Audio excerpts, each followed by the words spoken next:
Now, this is not an elephant story. This is a story from my culture. And it's a story that was told a long, long time ago by a former slave when he was 90 years old. And he told it to his grandson. And he said he saw this. Now, it was said that once all of the Africans could fly, but due to their transgressions, they lost their wings. But still, there were some of the South Sea Islands off the coast of Georgia and the Carolinas who could fly, but no one knew because they looked like normal people. Now, during slavery, there was a master on one of those islands who was more cruel than others because he worked his slaves until they died. And then he'd go out and just buy some more. Now, it had come to the point where he had worked most of his slaves to death. There were just a few left. And he went to the market and got a whole new group. And this group had just recently come from Africa. And he sent them right out into the cotton fields. Now, among them was a young woman who had just given birth, and she had her baby at her breast, wrapped around, as other women in the field had their babies wrapped either on their back, on their hips, or on their breast. But this woman shouldn't have been out there because she had just given birth to her first child, and those are usually very difficult births. But she was out there working. And the driver, who was the man who made sure that they worked, was out there near them. Now the baby started to cry, and she took the baby and said some words to her that the driver didn't understand, and put the baby on her breast. And she kept working as best as she could, but she was weak and tired, and she stumbled and slipped and fell. And the driver came and lashed her back until she stood up. And near her was this tall, old man who had come with them, an African. And she looked up to him and spoke to him, and he answered, but the driver didn't know what they said. And the young mother kept working as best as she could, but again, from the heat, she got tired and slipped and fell again. And the driver came and lashed and latched until she stood up. And she looked up at the old man, and he said, "Not yet, daughter, not yet." And so she continued working again. And then she slipped. But the driver was a way off. And she looked up at the old man and she said, "Now, Father?" And he said, "Yes, daughter, go in peace."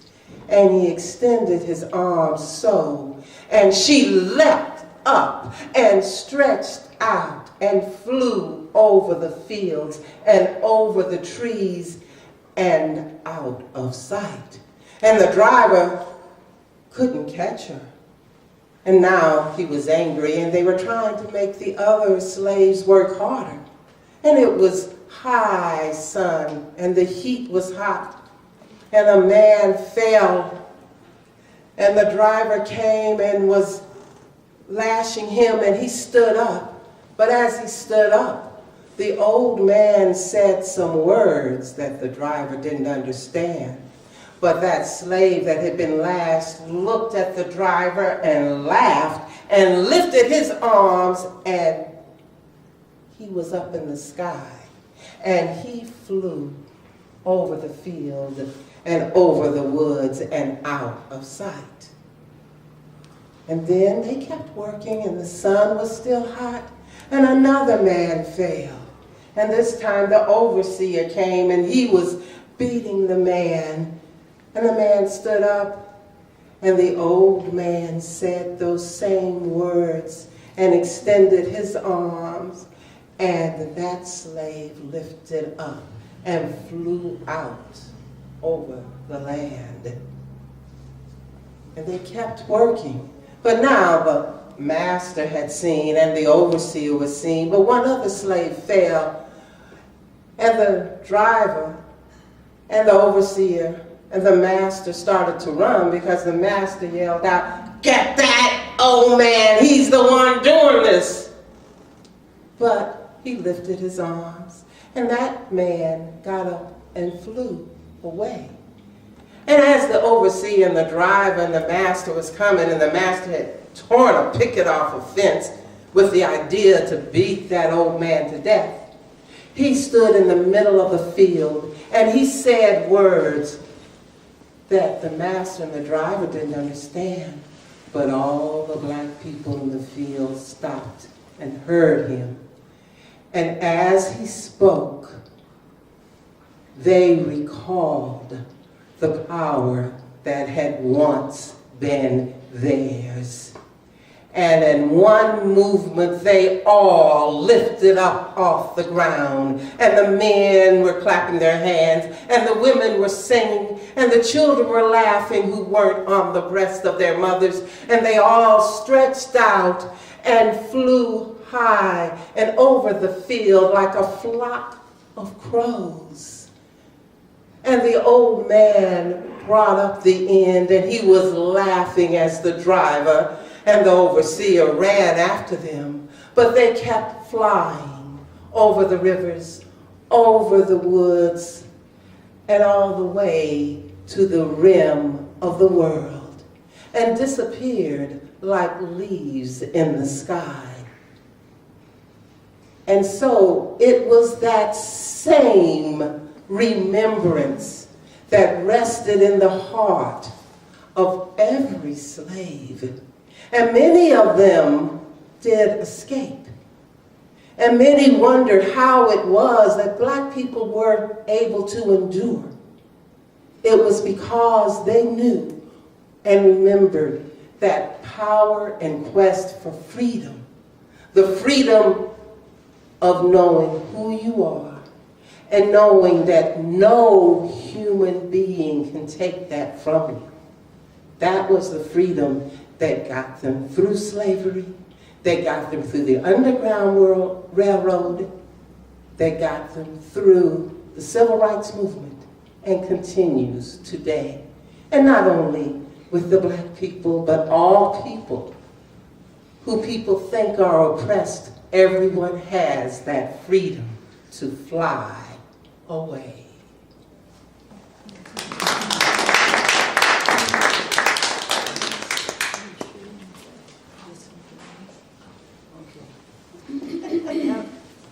This is on. Can you guys hear me? Put it close to your mouth. Yes. Okay. Can you hear me now? Yes. Okay. That was it.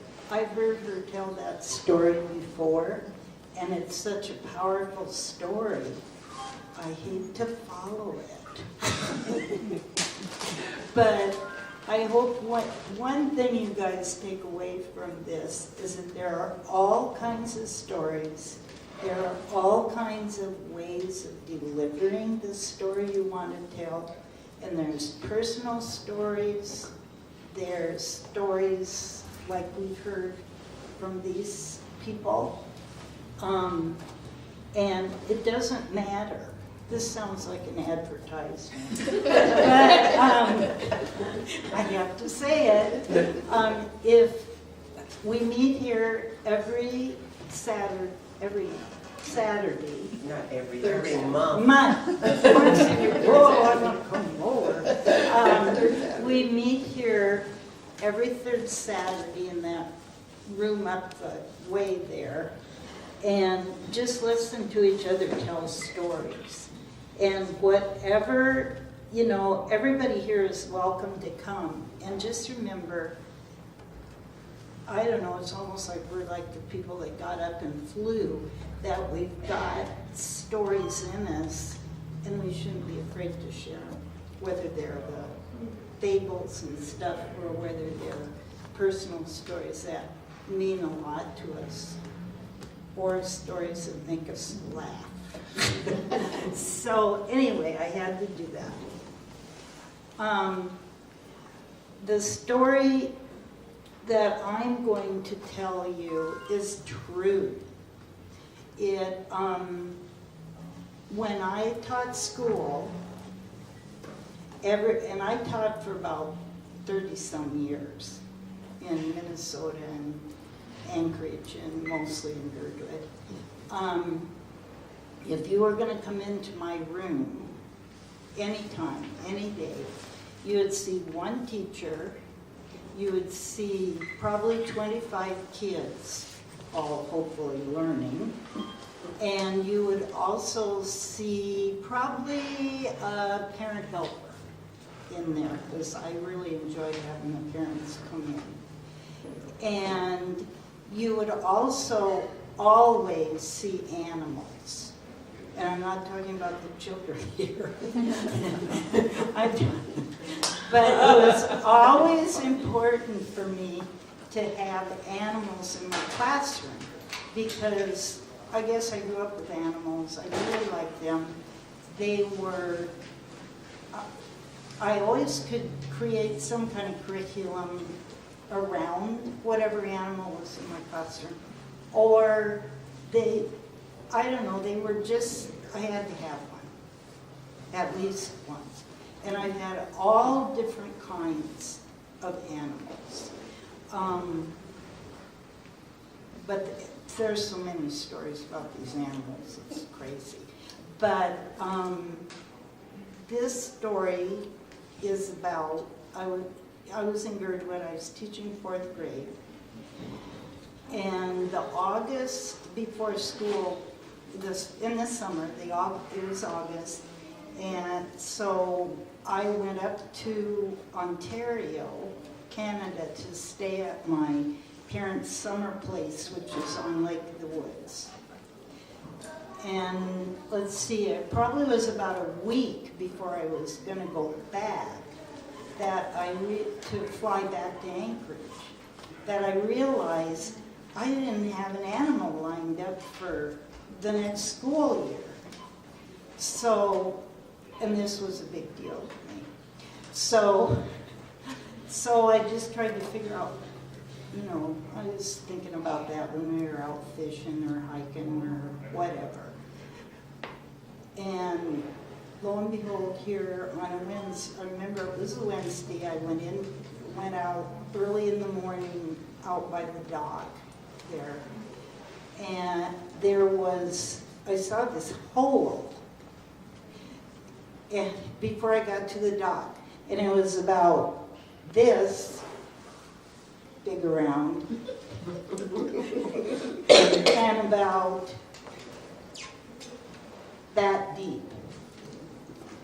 Had rocks around it, and I realized this was where my dad had dug a hole. He was going to put a fence around part of the property. So, and he put the rocks there so he wouldn't fall in it. So I look in the hole and in the bottom, filling the hole, is this beautiful toad. And so I reached down in there and I kind of got her out of there and looked at her. And I don't know if you know, but toads have beautiful gold eyes. And I looked into her eyes and I thought, this is it. I'm going to have this toad in my classroom. I'd never had one in there before. Well, on the way, I took her and I went back to the trailer where we were staying on this property.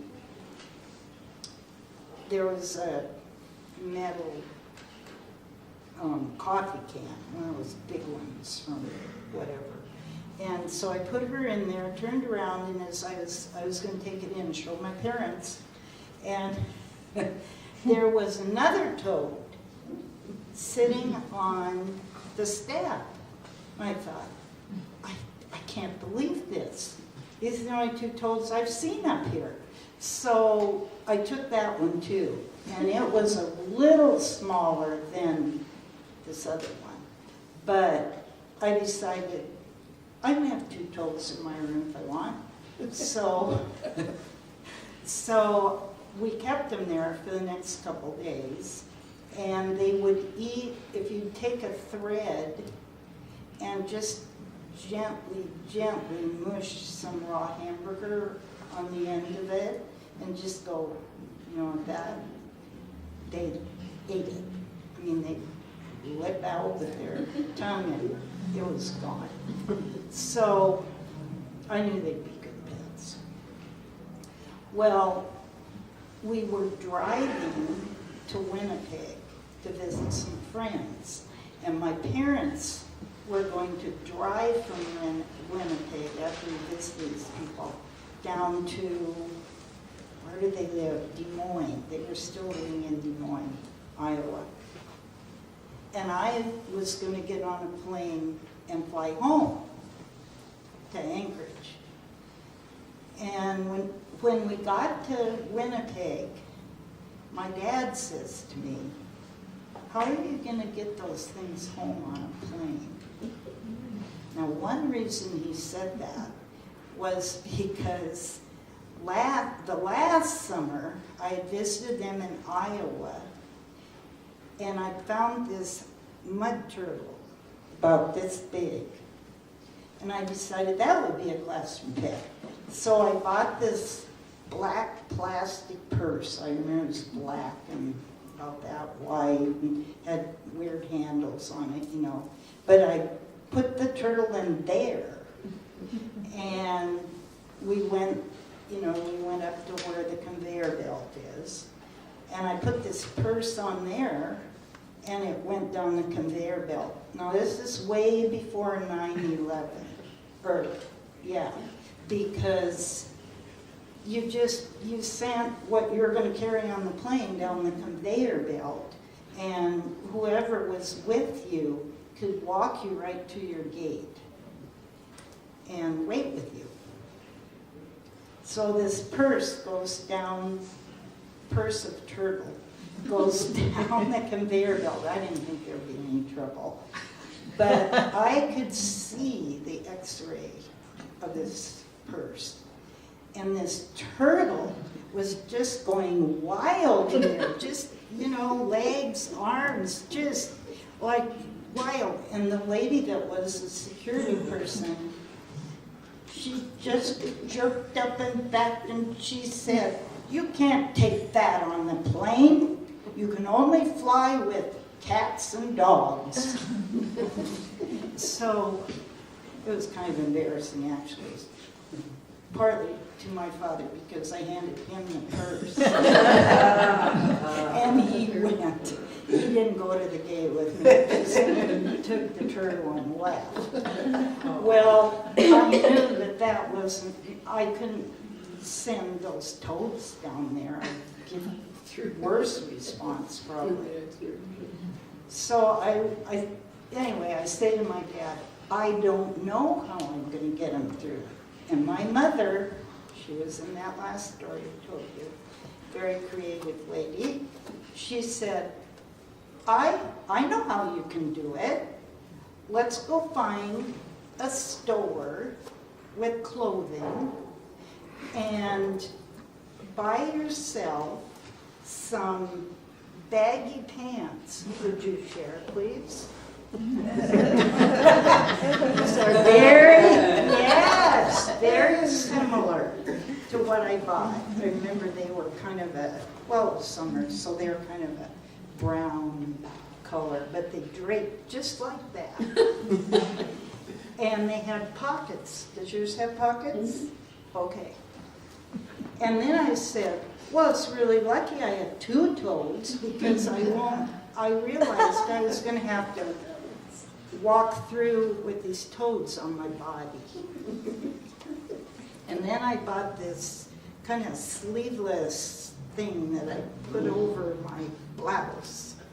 And it hung down below the pockets so that when I put a belt around my waist, and I kind of fluffed it out like this. The fluffy part around the bottom that was left, right, covered the pockets, just in case. Because I kind of thought they'd start wiggling once they're in the pockets. Well, my mother solved, so we did that. My mother solved that problem also. She said, wait a minute, I know what we can do. This is my mother, who I thought never broke the law. And here she was encouraging my smuggling. She's got in her suitcase, because they were going to drive back. She said, just a minute. She got in the car, got out a pair of pantyhose. You guys, you know what pantyhose are. They're nylons that, yeah. And she said, we'll make little tote bags. And she cut off the foot and a little ways up of each leg of the pantyhose. And then we tried it. We put the toads in those bags, tied them shut with a, I don't know, I pried a wire, I don't know what we tied them shut with.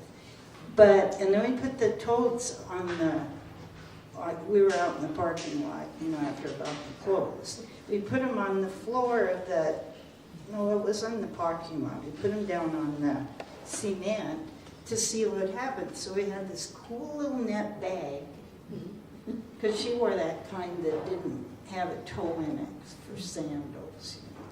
You know. And they could move, they could breathe, they could do everything, but they couldn't leap, which would have been a problem. So then we went out to the airport, and I put a toad in each pocket, arranged my shirt, you know, so it kind of bloused out over the pockets, and I was scared to death. I was sure they weren't going to let me on the plane.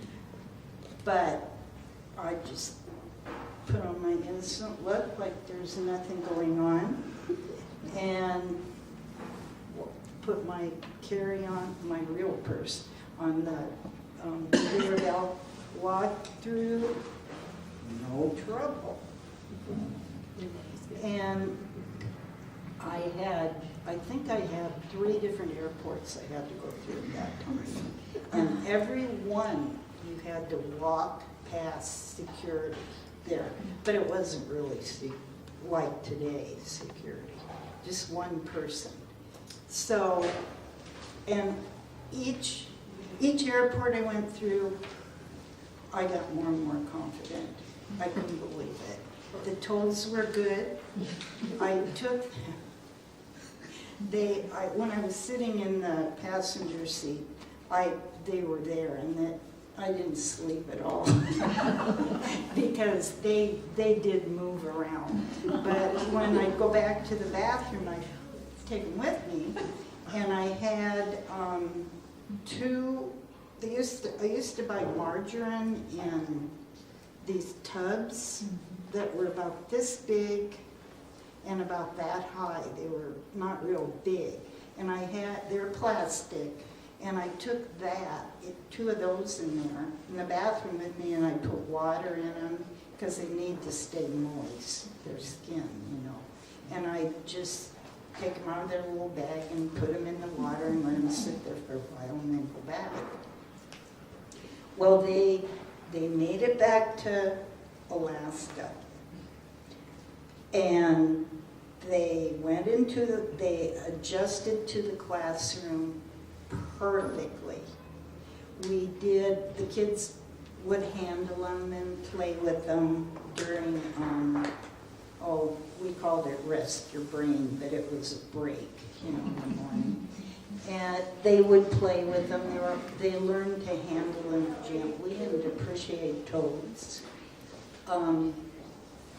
We got mealworms, so the kids put a mealworm on their finger, and if you go like that, just right a little ways from them, they just lash out. and grab that mealworm, and the kids just love doing that. And the best, but I knew that that was the pet I was supposed to have that year, because the little boy that was in my class, I remember his name was Curtis, and he was kind of like not interested in anything. But when we had open house and he brought his mom, he took her right over to the toads and he said, "Mom, have you ever had a toad lick your finger?" I thought, yes! And nobody got warts.